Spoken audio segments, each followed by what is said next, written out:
Hey guys, this time I want to talk to you about core training. Now what I mean by core training is your upper, lower abs, your obliques, your love handles, and your lower back, which makes up your full core. And it's important to have a strong, healthy core for all general fitness purposes. Some people prefer it more for aesthetic reasons versus actual strength. But your core is a muscle just like anything else, just like your chest and your arms.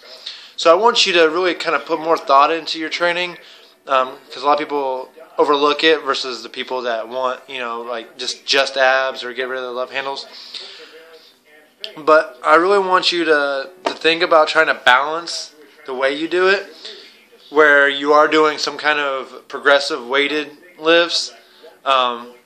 In like the 12 to 15 range. I don't want you to go extremely heavy, especially if you're still new at doing more core isolation lifts.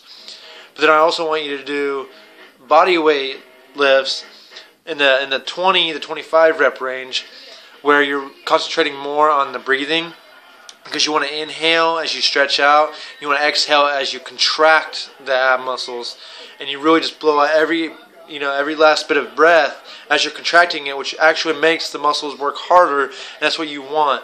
You don't want to do 200 sit-ups in a row and not feel anything. You want to do like 20 double crunches, and it burn, and you feel every rep.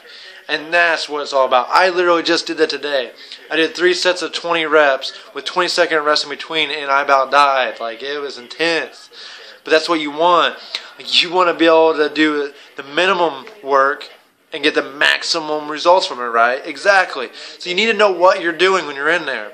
So try to think about the breathing aspect when you're doing more ab stuff, because that's really what it is when you exhale, you're going to contract them a lot more. And that goes for lower and upper ab isolation moves. Same way as obliques. Obliques, you do the same thing. You really focus on the inhaling and exhaling part.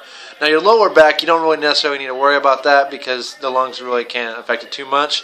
But you do want to watch the blood flow on it, because if you are doing like back extensions or anything like that, you're going to get a lot of blood flow in there, and you're going to get a small pump, and that could end up hurting other lifts down the road in the week.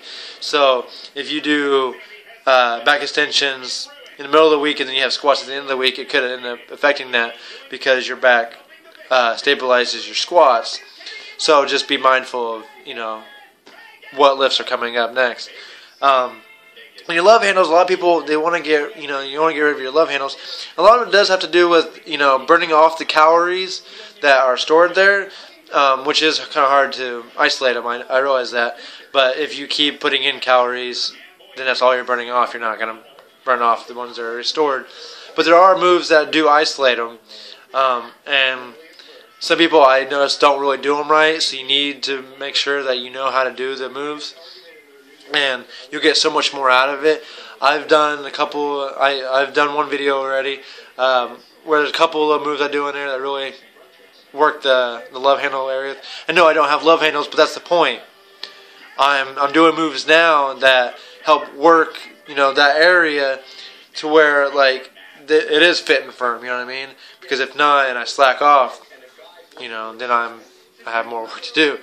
So I just want you to be a little more, more thoughtful when you're doing core training, because it is important, and the better the balance you have. So think about different rep ranges and just hitting them.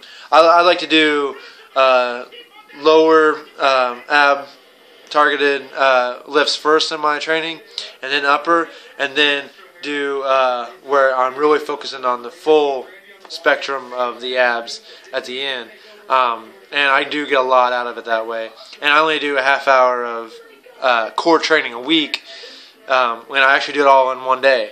So I usually do about a half hour of cardio and a half hour of core training on a Wednesday, and that's all I do the week. And for me, it's good. For other people, you might need a little more attention. So just for some food for thought. All right, thanks a lot.